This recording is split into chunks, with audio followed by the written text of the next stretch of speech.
Welcome to Unstoppable Podcast with Harry Sardinas, inspiring conversations with influential millionaires, investors, thought leaders, entrepreneurs who are making a massive difference with their innovative products and services, and sharing the challenges and wisdom of how they sold their first million.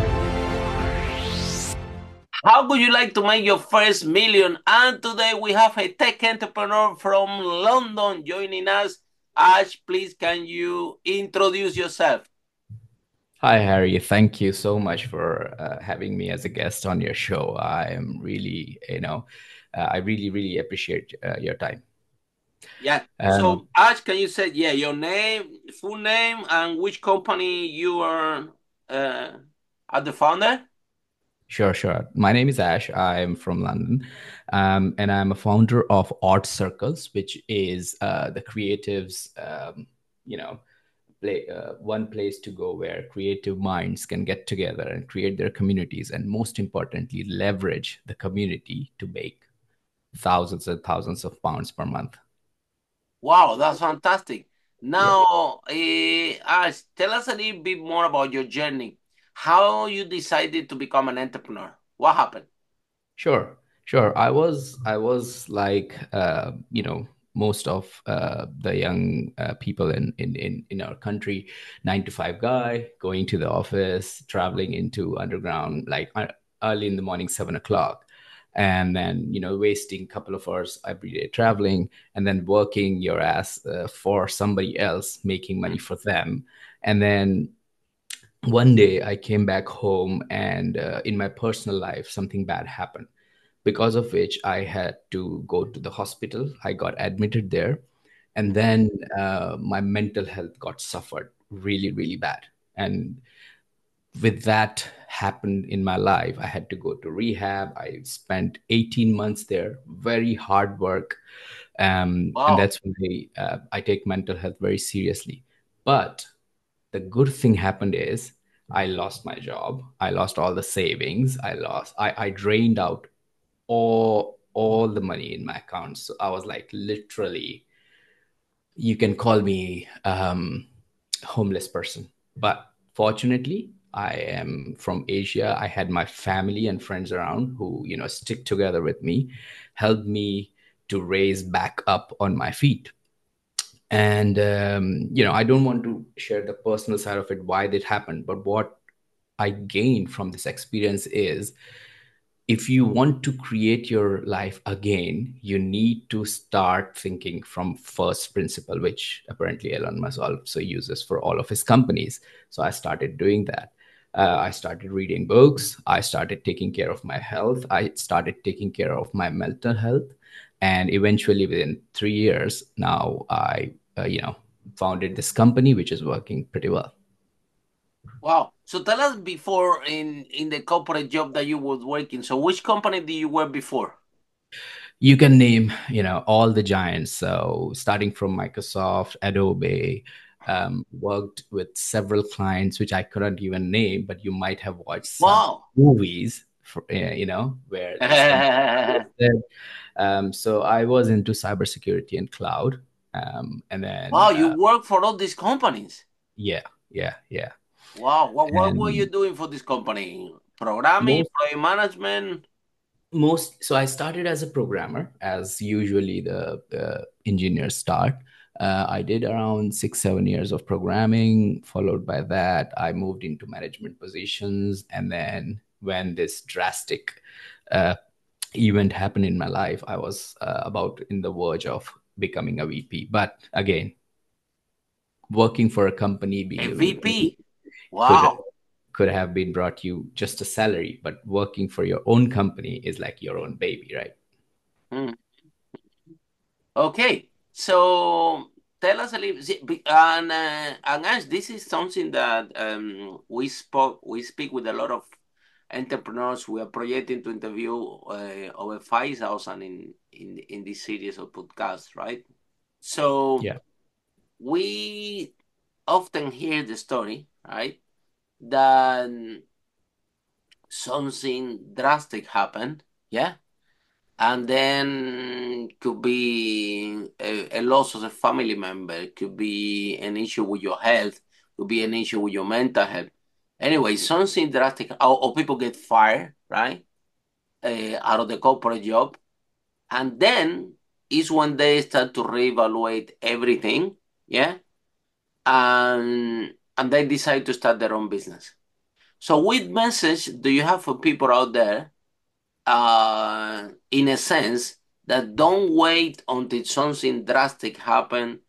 Don't wait until you have a huge setback in your life to actually follow your dreams, if that makes sense. I think that people, because the negative part of this is that a lot of people, right, they always have a dream. I would like to have my own company, I would like to have my own destiny, but because nothing doesn't happen in their life, they don't have this extra push to go and follow their dreams. So, what message do you have for these people out there that are in corporate that maybe have that feeling, same like you, that you can change destiny and be the captain of your own boat? Very important question, Harry, because I think we need our youngsters, our people like ourselves to understand this, that you are habitual of this kind of comfort, the comfort you get of being secure in some kind of job which is bringing you a paycheck. But you have to remember one thing: nobody in this world became a millionaire by doing a job. There are few people. Absolutely. You're a CEO, CTO of big companies where you're making millions as a salary, but that is also very limited. Okay, let me ask you a question. Let's say you make a million, you're a CTO, right? How long it takes you to make million to become a CTO?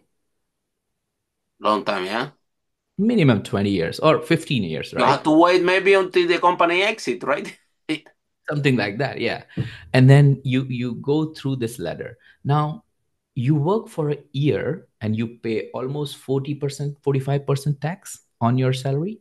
So instead of measuring it in money, measure it in months. So you work for 12 months and you pay 5 months out of it to the government. So you work for the government 5 months. Is that correct? Yeah. Absolutely, yeah. Now the thinking process changes, because it's currently you were thinking that, oh, I make a million and then I give 400,000 pounds as a taxes, and because of that I get a road, I get a nice bus stop and an underground train. But now you're thinking, oh my god, I'm working 7 months for myself and 5 months I'm just working for the government, right? Think about it. Same way, the person who is running your company, that person is paying 20% or 25% with the new law in your country. So that person is actually working 10 months or making you work for that person, and then paying only 20%, which is 2 months of their life every year, right? So Mm-hmm. if you understand it, if you look at your life in terms of time, you will make very good decision. For example, if you're 30 years old, what is the maximum time you will live on this earth? Let's say 65, 70, right? Mm-hmm. So you're left with 40 years. Out of these 40 years, your last 10 years will not be very good in terms of your health. So you're only left with 30, Mm-hmm. right? Would you want to go in underground every morning, 6 o'clock, Oh which is my God. cramped, No way. waste 2 hours every day, and then come back drained out of energy? And then when you retire, you get thrifty 3,000, 4,000 pounds a month, which after 30 years, 4,000, 5,000 pounds is nothing. It's like you hardly will pay your rent. So I think we have to make a very good decision here at this point of time, where we need to understand, if you want to live a life which you have always dreamt, you have to make these hard choices. And then I'm with you 100% because I'm not a morning person, right? So I just woke up, honestly, right? This is we use also what team, they are based abroad, so they are around in the evening, right? Anyway, long story short, right? So we usually wake up about 11 a.m., 10 a.m., things like that, right? And then we do a meeting. But sometimes, yeah, eventually once, twice a year, I have an early meeting in the city or something, that a friend that doesn't have time and I need to go there early. Anyway, long story short, the other day I have to take the metro at 8 a.m. Oh my God. And it was so full. And after I get off the metro, the only thing that I was thinking, it was thinking like, Harry, you are so lucky that this is not your life. Mm. That you don't have to wake up every morning to this. Oh my God, I'm so grateful. You know what I mean? Yeah. So the whole point is that everyone out there, you can design your life how you want to. You don't have to cope with things that you don't have to. And then let's talk about the corporate how we can call it Bureaucracy. the corporate Politics. sweet pill, right? Because they said, okay, they're gonna take Ash now that he's very young, very talented, and let's do something with Ash. Let's make him very comfortable. Let's pay him very good money, but we only need him to do software development, and when he learns a little bit more, he's gonna learn project management, right? But you know what can happen, Ash, as well? That sometimes you don't meet your numbers, or an AI tool comes, or they change the director, and they want to bring his own team. They can tell you that you don't need it anymore, right? Yeah. And when you were talking about certain age, yeah, when you're 30, 35, yeah, yeah, other company will take you. But then when you are 40, 45, that it becomes more difficult now, right? Yeah. And now you will end up in your house with no skills as an entrepreneur, with 45 years old, 50 years old, and you don't know how to do anything else, and nobody can take you. And now is when you need to start the entrepreneur journey, which is a A bit late in the. I mean, nobody's late to nobody's start an late, journey, but but it's yeah. way more painful because, as you know, to be an entrepreneur is a skill. The more you practice, the better you become, right? So the more time you have to practice, it's like driving a car or swimming in the swimming pool. A lot of people asking me, "Oh, I cannot be an entrepreneur." No, if everyone choose, they can be an entrepreneur because it's what it's gonna take to develop the skill. Because when you are an entrepreneur, now you need to develop not two skills; you need to develop several skills. You have to learn about marketing, learn about sales, learn about accounting, learn about project management. You need to know a little bit of everything, right? Yeah. And sell your product. So that's the thing that corporate sometimes seems very nice and very good and you can go to Canary Wharf, and you go to Canary Wharf, like every time that I go there, I see everybody going out of the underground dressing in all the suits and feel sorry for all of them. They are going to Canary Wharf with all these suits and work the type of finance guy. The most interesting, they don't even look at you, right? Yeah. Yeah. Yeah. Yeah. they And they don't know that they think Harry. that you are an object, right? So Yeah. they don't Yeah. even look at you. They are so proud with the suits and the ties and the briefcases, taking the metro full of people and go to work to the financing kind of work. And then in the meantime, I go there and go to the park. Yeah.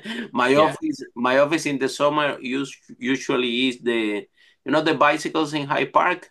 There is in Hyde Park. There is a lake there, and Mhm. there is the blue bicycle that you. Yeah, this is my office, so I go there and I sort out my messages and I make few phone calls there with my girlfriend. And Awesome. every time Awesome. I said to my girlfriend that we're going to let's go to our office. Yeah, the office is the pond in Hyde Park, right? Yeah.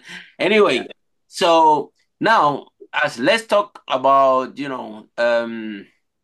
setbacks, because is, yeah, when actually the entrepreneurship pay off, you control your own time, and you are the captain of your own boat, right? However, this is gonna take something, and in the tech space is even more challenging, right?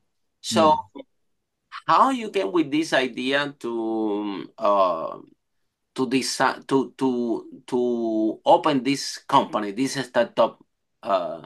What was in your mind?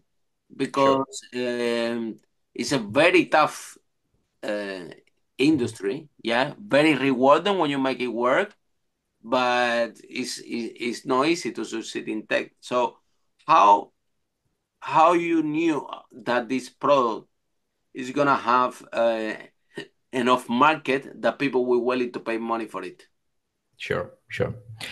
So remember those days when we used to have a television installed in our house and then we used to buy these cable connections, right? Yeah, yeah, yeah. There was Virgin, there was Vodafone, and then it comes to the internet world where we started streaming things and then we consumed that. Everything changes with tech, but there is a time when it comes. So every time when you want to launch a company, you need to understand if that is the correct time. Mm-hmm. Right now, as per the Forbes report, the creators industry, like yourself, you're a creator, right? It's going to become a $500 billion, $500 billion industry within next 20 years. Well, Okay. the creator, what we call it creator economy, right? Yes, creator economy. Now, if there are going to be so many creators and this industry is going to grow so much, the creator needs the tools and the capability to make money. Because why would you spend hours and hours of time creating all these fantastic podcast interviews making no money, right? So to enable these creators, we created art circles. Now, how does it help you? Number one, whenever you are a creator, you must have a following on either YouTube, Instagram, or any other, TikTok, any other platforms, right? But these followers are just followers. You are either making some money from the advertisement or nothing. So how can you convert these followers, these subscribers, these fans of yours? What you do is you go on art circles, you create a community. You say it Harry Sardinas community, right? And then you promote this community all across your platforms. When they started joining your community, you have 1,000 members. Now Harry started hosting an event every month where he gives the platform to the founders where they can pitch their ideas, and then he started charging them for that event £100 a month or $100 for an event. Once the community grows to 1,000 people, once the engagement start, now you can put a subscription fee on the joining. So anybody who would like to join your community would be paying you £1 a month, £10 a month, £40, whatever amount you decide. So every new person who sees your events, your videos, say, oh my God, this is a great opportunity. Harry is doing so great work. Let me join his community. Let me subscribe to his community subscription. And that way, Harry suddenly started making £20,000 a month just by subscription. So he has that money to invest back into the system, his business, right? The third way you can make money with Art Circle is once you started getting people into your community, you can create courses for them. And these courses are free for everyone in the community. The way they unlock is when they join your community, you have the first course where you say, okay, this is how you improve your public speaking. But then you have like, you need to interact with 100 people, you need to comment 100 people, or you need to message 100 people. And then the second course unlocks for you. Then you get more engagement. Then the third course unlocks for you. So this way, your community with the 2,000 people engaging with each other plus creating more content on the community, and that way it attracts more people from outside. So it's a loop, and the loop happens because you are the mastermind behind it. You created it before everybody else, and then people will start copying you, so you can make commissions from them. So it's like a whole process of a business which we used to use in a classic world. I just migrated it from the classic physical world into a virtual world. Wow, that's fantastic. And then all these odd circles, Ash, how how you how you did your research? You knew that you want to start a company. You didn't know about what, but clearly you have a very good experience in the tech space in content creation because Adobe and Microsoft, all these companies, they uh, they create content, right? Uh, how how you come up with the idea? Is do you have a conversation with someone? Do you read a book? You did some research. How you come with the idea that this is something that's gonna work? Sure. So I'll tell you a little story. I went to Edinburgh for a hackathon. This was an hackathon back in, I think, 2020, just after after the COVID, I think so. And in the hackathon, I met somebody who was talking about the challenges they're facing. The challenges were, oh, I want to start a business, but for that I need a website, and then on the website I need a newsletter, and then on the website I need to a capability of accepting payments, and then I need a capability to engage with my website visitors so that I can send them email or bring them back, and then I need a way to put the courses or engagement. Is that why there isn't anything available right now for this kind of feature which brings all of these features for creators in one place? Started thinking about it. Then I did some research and I found Alex Hermos's book called 100 Million Leads. I don't know if you've heard about him. Yeah, yeah, yeah. The gym guy who made the acquisitions and he's become the multi-million dollar guy. He's recently acquired another platform like Heart Circles too. So I thought that if that guy who is so wise, he is investing 200 million into a platform which is I am already building from last 2 3 years, that means I'm on the right path. There's something which I'm doing correct, because why would somebody like that will invest into a company like this? While I was doing the research, I found out that there is a lot of people who are willing to pay a percentage of fee when they make money. So if I ask you, would you like to pay me $99 a month? You will say no.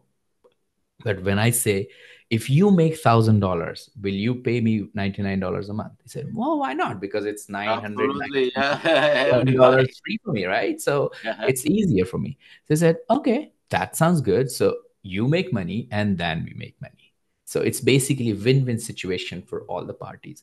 So to answer your question, my research showed that there are platforms, tools available online to accomplish all these capabilities for creators, but they're not together in one platform. So I literally combine them all together. Fantastic. Yeah. So Ash, what are the 5 steps to make your first million? Great question. I think to answer this question, you need to follow a very simple 5 step process, I guess. The first one I would say is set clear financial goals. Some people want to become millionaires because they want to have a Ferrari, a $1 million house, and things like that. Define what your financial targets are, including the timeline for reaching your first million, specific goals, providing motivation and clear direction. Write it down on the piece of paper or a whiteboard. Break it down into smaller, uh, manageable milestones, and then regularly review them. So this is the first step. If you don't write it down, you're not going to get it right. Second, develop a high income skill. It could be an influencer, it could be a speaker, it could be a barista. You know, a barista could make there is a cafe store. There is a cafe in central London who charges £450 for 1 cup of coffee. Wow. Yes, you can Google it, and you will understand that but it's not the price of the coffee; it's the price of the barista. So the second step is you need to develop a high income skill. Okay. Then third, you need to learn how to sell. You need to learn how to become a salesman. No matter which industry you are, you have to understand two things. one, your high income skill, and two, how you can sell that skill. You can do it on online, you can do it offline, whichever way you want to do. You need to be proficient and a very good salesman. Even Microsoft CEO Bill Gates was a salesman better than a programmer. He hired programmers to, some people say that he copied it from Xerox, the first Windows version, but I don't know. Either way, he was a very good salesman, and that's how he broke his first deal with IBM for $20 per piece is shipped, right? Mhm. The fourth step, practice, practice, practice. You need to iterate through this skill selling process again and again and again and again.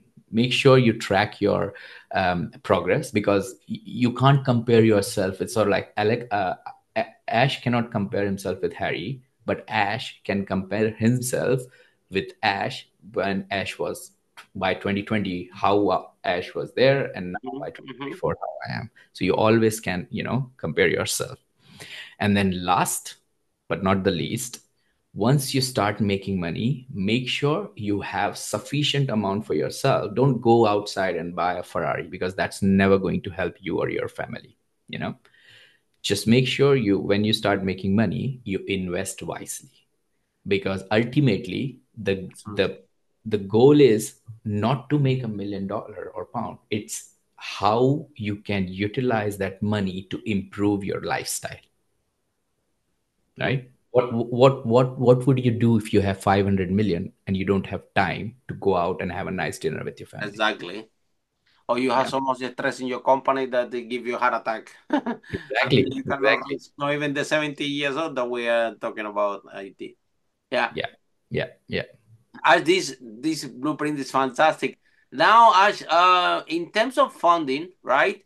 What is your view on that? Do you guys already raise any rounds?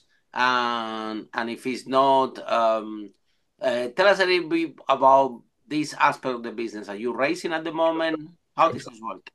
So I met few investors from South America, and some of them from North America. Also, I reached out to some people in Europe. What I learned is there was a time period in tech where there was plenty of money available, and they're just throwing money around. It has changed now.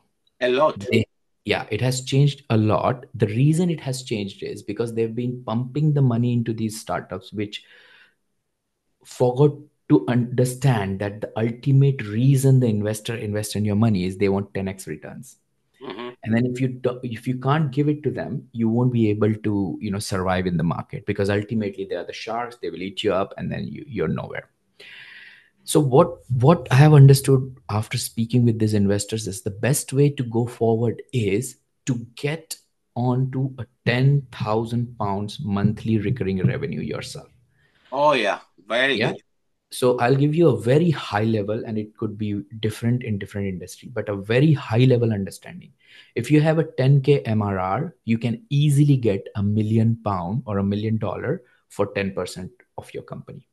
If you have a 100K MRR, you can easily get more than 20 million as an investment for 10% of your company. And then if you have more than that, then the sky is yours. You can just negotiate whichever way you want to do it. You can reach out to SoftBank and say, okay, can you please buy us for, like, I don't know, 3 billion or something like that. So just to set a benchmark, just start working to get into 10,000 pounds monthly recurring revenue, and then from that point of onward, you can ask for investment. But until you reach to that point, I would definitely say be like MailChimp. MailChimp never had any funding until recently, right? They were bootstrapped. They pitched so many people around the world, but nobody invested into them, because they said, oh, who would ever use an email service? And now look, they are the biggest giant in the world for email marketing and processing transactional emails. Yeah, I think as yeah, when it comes to funding, right? Um it's not that it's no money out there. There is plenty money out there, but the investors is always looking for the right company. Yeah. the right track record, with the right revenue, and with the right traction, and because that gives them a better blueprint, right?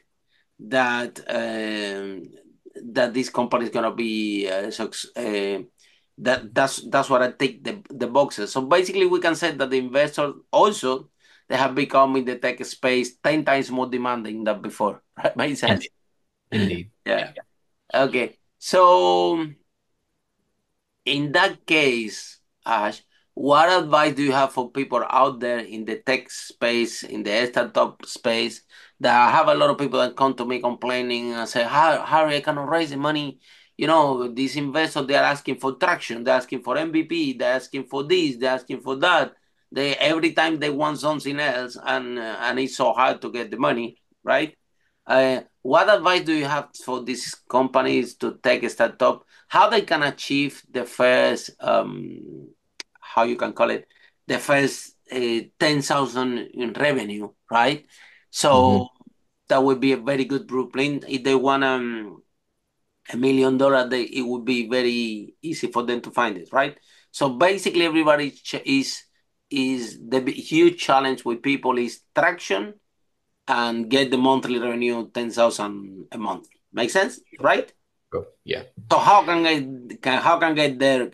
they get there faster in the tech space? Just let's talk about general concept. What they can do in order to get there faster to the 10K a month revenue. Sure. Let me share a very interesting story with you.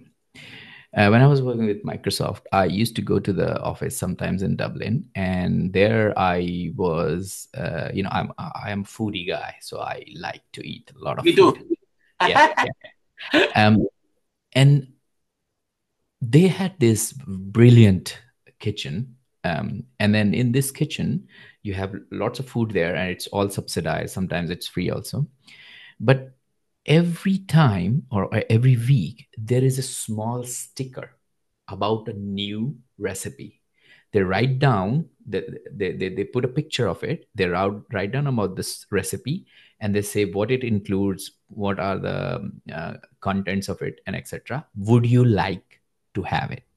And they put it there for a week, and then next week you have a new recipe, and the next week you have a new recipe. And I was like, what the hell is happening here? I should understand it, because last time when I said yes to the recipe, it is not here. So I went to the kitchen guy, and then I asked him, it's like, what's happening here? Why you are not bringing that recipe which you had it last time? So he said, you know what, Ash, what I do, I put this recipe here for a week. And if enough people say to me that we would like it, then only I bring it to the table. Right. And I'm like, oh my God, this is such a crucial lesson. And that is exactly what I did into my startup. If Wow. you if you Wow. want to start, Unbelievable. Very good. yeah, if you want to start anything in tech right now, you are living in the best time in the history. Do not start working on your MVP. Do not start, thinking about the product. Do not start thinking about how you're going to, promote it. Start thinking that you already have it. Think in your mind. You already have art circles. You already have the product. What will you do to market it or sell it? You will start doing outbound marketing, inbound marketing. You will start writing content about it. You will start creating graphics, and you start putting it on different social media. So I started writing articles, content, and graphics about art circles a year and a half before, even when we started writing a single line of code. A Wow. year and a half before, I got so many likes, so many comments on my pieces of content. And in a year, actually, I started ranking on the first page of Google, also in the first 10 results, not on the first or second rank, but like in eighth or seventh. And I realized, okay, that means my pieces of content is ranking. That means they're interesting and people are interested in it. So then I started putting a simple landing page where I put, okay, if you want to get to know about this service, register your interest as a invite list. Put that there. Suddenly in 6 months, I got around 120, 130 people, which was enough for me, Oh, like it's a 100 very good people. number. Yeah, Very good number. very good number. And imagine I did not start putting any code on the writing to create this app by then, right? No No yet. code, Not even nothing. that you have 100 people traction. No. What I Wow. did, what I did is I reach out to them. You know what? Hi John, hi Emily, hi Alex, hi Arun, hi Manoj. I'm glad that you joined my waiting list. Would you like to spend half an hour with me on the call, on Zoom call? I interviewed 18 people because only 18 got back to me. 1 8, not even 80, 1 8. I asked them specific 10 questions. What is your problem? How much you would like to pay to solve this problem, and if you get a platform like this which includes everything in one place, would you like to host your community on it?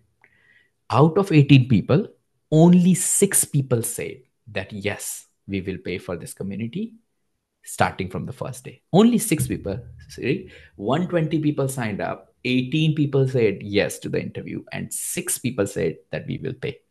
That was more than enough for me because I understand if 6 people pay me $72 a year, that is enough money for me to run a server, right? Then I started Absolutely.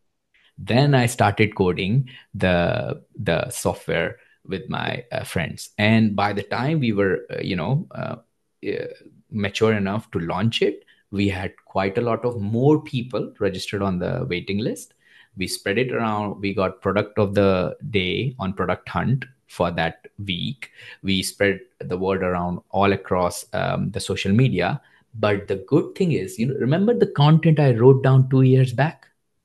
From the seventh, eighth rank, it now started ranking on the third place, Wow. right? So that's the 2 years markup, which is getting now our content is ranking on the first page of the Google for the term. Absolutely. Yeah. So this I think this is a good approach for you if you're starting any business. Do not think about the product. Think about that it's already there. You are the owner and how you're going to reach out to people to sell it. Ash, but then this content that you created, what it was? It was article. It was posting the social media. What was it? It was actually combination of all of them. It was blog posts, it was YouTube videos, and it was social media. So what I did is when I my process of creating content is simple. The first thing is I write the article, and I don't write 1,000, 2,000 words. My articles are 5,000, 6,000 words long, Wow. very descriptive, and I spend around 2 to 3 weeks to write the articles.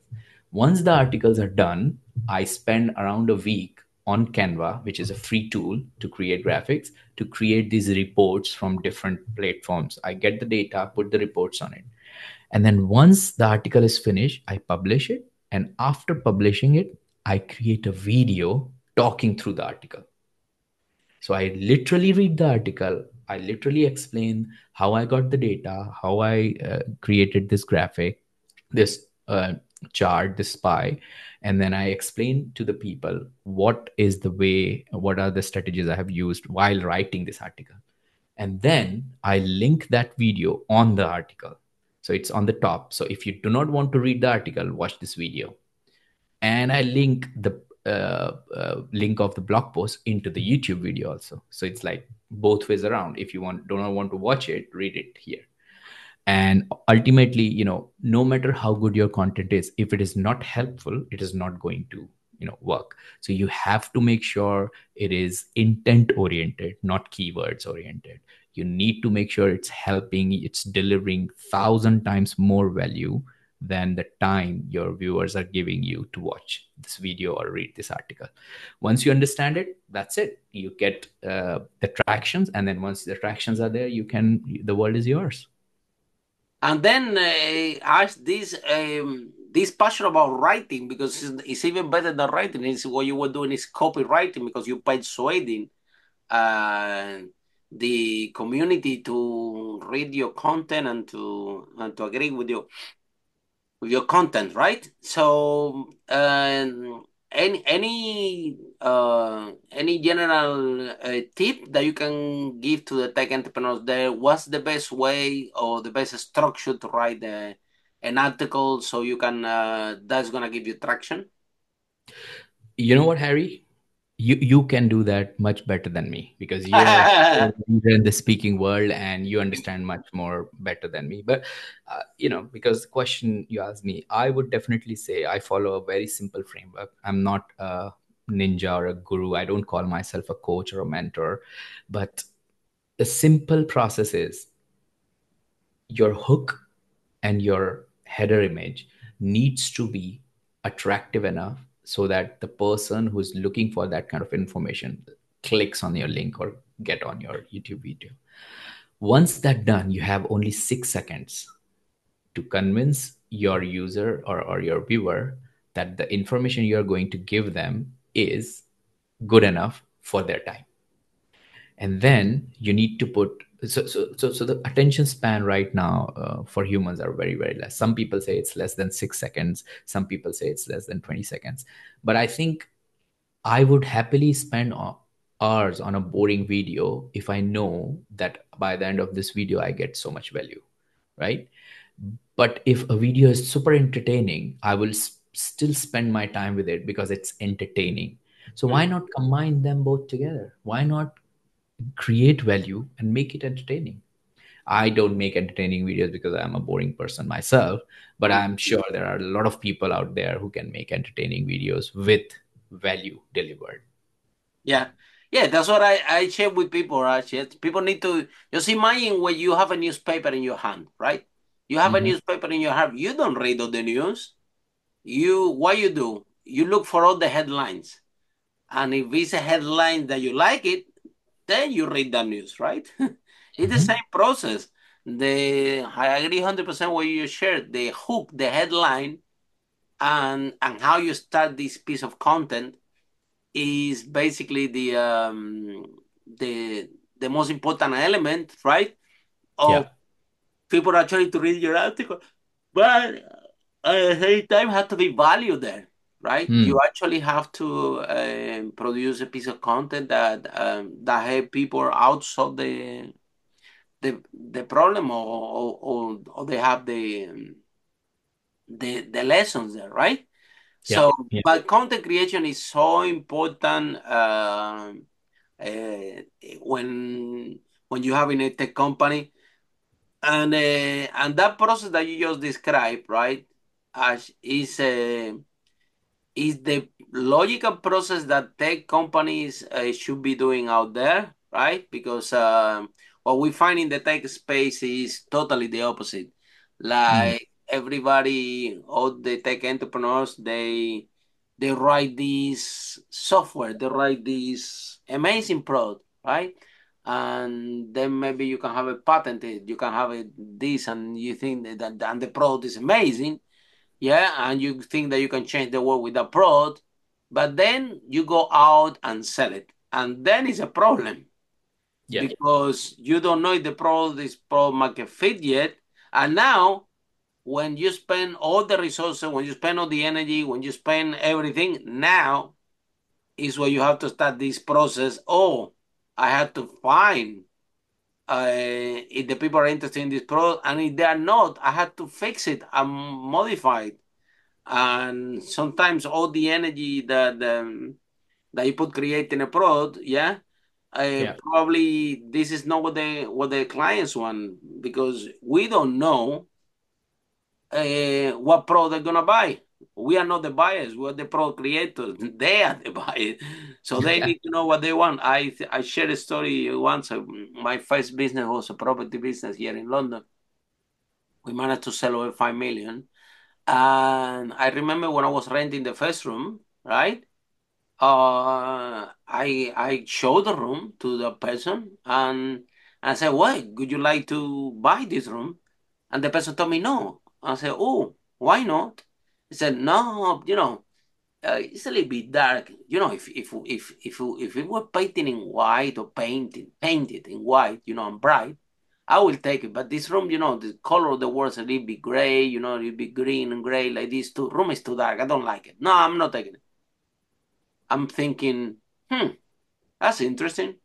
If this guy, when he comes, the room will be painted in white, he will buy it. He didn't because the walls was green and gray. Okay, fine.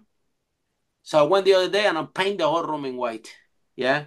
And wow, he was right. The room was bright and I changed this yellow light bulb for one more brilliant and put more light into the room.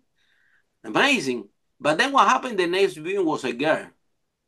And then I said, I went there and I said, oh, look, I have very bright room. Do you want to rent it? And the guy said, it seems a little bit cold, no? I'm like, what do you mean by cold? Yeah, I don't know. You don't have any flowers. You don't have any painting here. It's just walls. No, not take it. This room is a little bit cold. And I'm like, what? I'm thinking, okay, she said that room is cold. Okay. So I went to IKEA, I bought a paint, and I bought for the 1 pound shop, flower plastic. It was beautiful, but that matched with the painting. And I put a duvet color, right? No white one, but a little bit more colorful, more warm with warm, like it was red and orange, yeah, bought it from IKEA. Guess what happened? When I showed the room again, I rented straight away. Wow. So, and for very good money. And it was a girl who took it, which, no, getting boys out. Yeah, but if you want to rent the room, you rent it to a girl, it's very good. Yeah, keep the house clean, you know what I mean? Yeah. Yeah. Anyway, so the whole point is that I have a product that I thought that people will buy. But it was the clients who tell me what they will ready to buy. It was not me. I just have something. They were telling me, and by listening to them, that's how I managed to sell it. If I don't listen to them, I still will have my room there. It was in West Ferry. My room still will be empty in West Ferry because they didn't want it. They told me that's the problem. That's why I'm not buying this thing, right? So, but we have, you're a software developer, so you understand, right? And we are not expecting that all software developers um, business people or entrepreneurs. So, in the tech space, we have very often that, we have software developers that they are all interested in the software, in the product. And let's make a product that's going to change the world. This product have AI, have this, have that. And they put all the energy, all the money, everything, creating that product. And then they create the product. And the first thing they do when this product is created is go to look for investment. Yeah. How do you think this is going to go? The investor gonna tell you, excuse me? Where is Get your the traction? yeah. What Get now the you want me to to put my money to fix your product? You should be doing this yourself. You know what I mean? So, uh, and this is what I think is the biggest challenge that we see out there with tech companies, right? That you wisely share a very logical and simple blueprint, yeah. But why do you think that these things that for you look so simple and so logical path, right? Why out there is so difficult to articulate this concept to tech entrepreneurs? I think it all depends Ask upon. around, as you live in London, if I want, I can take you to a tech startup networking events. I know all of them that happen here in London, and I can throw you there, and you can ask to 100 founders, yeah, Mm, and no any single one is doing what you did. yeah. So they're doing something more difficult than what you did actually, and now they are stuck, and they're frustrated, and they don't know what to do. So why is so difficult? to convey this simple path to success in the tech space, and why tech entrepreneurs get the the they don't believe in this path and they get the other path, which is, a recipe for failure. Sure. And I think the answer for this question is a very simple word, and the word is confirmation bias. And let me explain you why. Being humans, we've been brought up in a particular society, particular part of the world, in particular time period. We learn something from our family, friends, and outside world, and we learn something from screen. And remember, screen is a one-way communication device, right? When you get this one-way communication device, when you spend a lot of time with this device, you get these pseudo information wiring into your brain saying, oh, you need to get good grades in your school, oh, you need to go into a good university, oh, you need to get a good job to get successful in your life. While you were learning this during your childhood, and then once you become an adult, oh, you need to get started your business, oh, you need to build a new product, oh, you need to make it the best product in the world. Because of this piece of information continuously triggering to your brain, what happens is you get this bias built up into your personality, which says, I don't care what people say, I know if I build a best product in the world, it will work. And that's why they believe it, because it's in their conscious mind, unconscious mind, right? It's there because it's being fed to them. And I was like that. I'm not complaining. I was like that. I was feeling like, okay, I need to get into good university, get into good jobs and everything. But when I got this tragedy in my life, when I was bored for this 18 months. When I was in rehab, I had so much time sitting alone by myself, reading books or looking at white walls or looking at trees. It gave me so much time for my brain to forget about all these biases fed to me, and my brain was wired. It gave me a new perspective of looking at the world in a direction where I can see the soul of the business era. Like, if you go onto a high street today in London, in central London, where there are 15 coffee stores, and there is one coffee store called Pret. I mean, recently they have removed the subscription, but you will see a lot of people going to Pret because they implemented this psychological trick of £30 unlimited coffee deal. You remember that? Yeah, yeah, It's yeah. psychology. Yeah.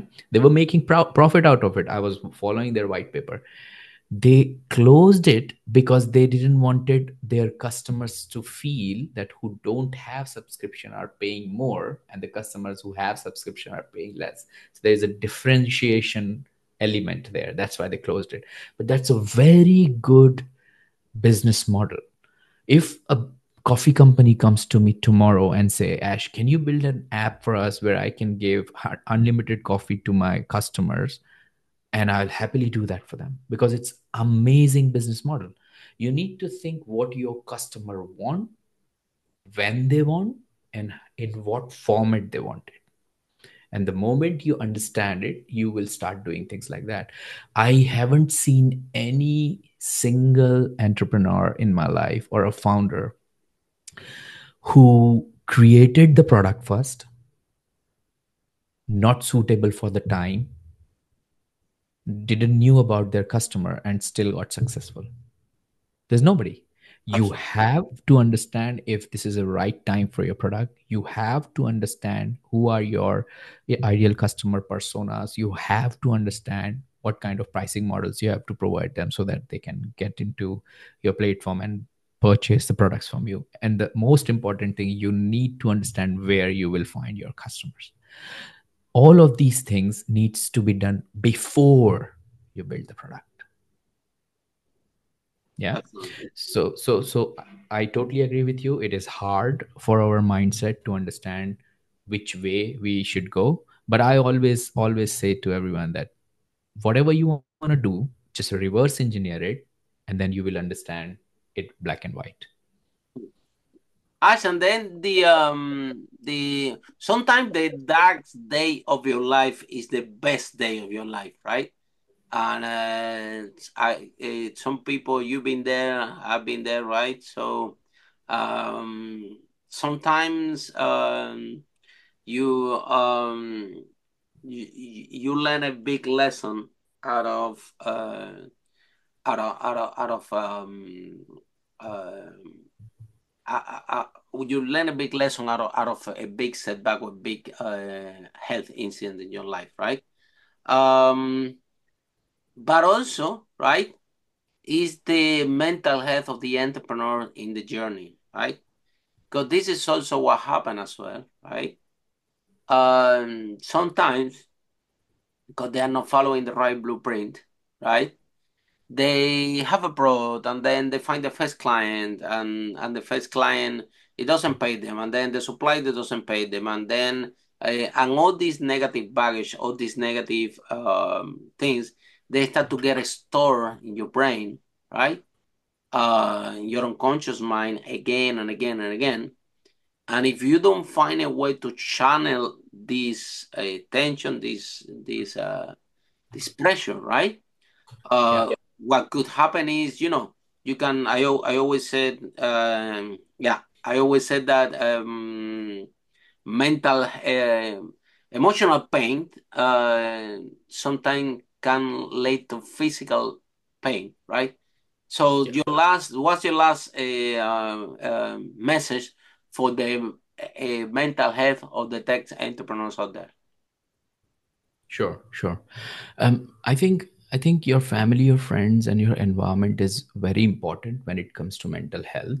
And I know that a lot of people will not agree with me because a lot of people live by themselves while they are working on their founder's journey and everything. But I would definitely say that start time boxing your day. Wake up early in the morning, do some exercises, do your work which require your mental energy in the morning, and always have a time box to spend with your friend and a time box with your family. No matter what, even if you fight with your spouse partner, even if you fight with your friend on the phone, even if you abuse them, you call them names, that will still roll your brain wires in a way that you will feel good. Hmm. Because the most important thing is, I always ask one thing to myself: if I have to choose 10 million pounds and cancer, sorry, if I have to choose cancer with 10 million pound or my life, how which one I will choose? Absolutely. I think 99.99% people will choose the life. Of course, everyone. Yeah, all the millionaires that I know do it. That means what you have right now is more valuable than 10 million pounds, Absolutely. right? So why to risk your 10 million pounds not being mentally healthy? Exactly. Yeah. That was very powerful. And with that note, thank you so much, Hash, for the interview and for the valuable time and the valuable content that you share with our audience. Remember this blueprint that Ash shared with us today, right? If you are in a tech space, and actually, if you are in any industry, right? Before you create your product, right? Just create some content and check if there is a market for it, if people are willing to pay for that thing that you're going to create, how much are they willing to pay for it? If there is enough traction. And once you have this validated, right, then you go and create the product because you already know the size of the market and you already know that people are willing to pay for it, right? Like that, you're going to get quickly to you 10,000 a month revenue and then you can raise 1 million in funding if this is what you want for your company. So Thank thank you you. so much, Ash, and remember look after the mental health as well because you don't want to end up like we were talking with Ash, you know, you don't want to end up with 10 million in your bank account and with cancer. Yeah. We Definitely. want you to end up with 10 million or more in your bank account, but also be healthy, happy, go to Hyde Park and enjoy your life and have a good life so you have time to spend with family, friends, and people what you love. Okay. Sure. Thanks, Harry, for inviting me to the Pleasure. Have been a to the pleasure. podcast. Thank And you. I would like to say one small thing to your listeners is if you want to create your community on Art Circles, use a coupon code lifetime 300 for a 50% discount on a lifetime deal. Have a Thank you. nice one. Wow, that's brilliant. Thank you so much, As. And then you send us the link so we put in the description for everybody to follow. Yeah. Perfect. I'll do that. Thank you so much. Bye for now. Follow us for more interviews with world's most influential, audacious entrepreneurs that overcame challenges and adversity, providing you with the blueprint of how they sold their first million so you can grow your business exponentially.